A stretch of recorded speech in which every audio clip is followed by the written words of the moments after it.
Good morning mga kasaka. It's time to na magpunta sa bukid para tapain ang nangyari inatulog na tumangi to nabiningan na noong May 15 kasi 8 days na ngayon, kasi dapat ang tutubo naman is 5 days lang, 5 days, kaya bisin natin kung tumubo na. Ito, lakad-lakad.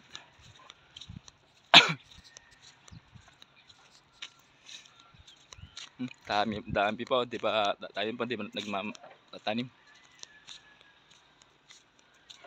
Guys, ito na ang aking mais. Ito, tumubo na pala. Yan, no?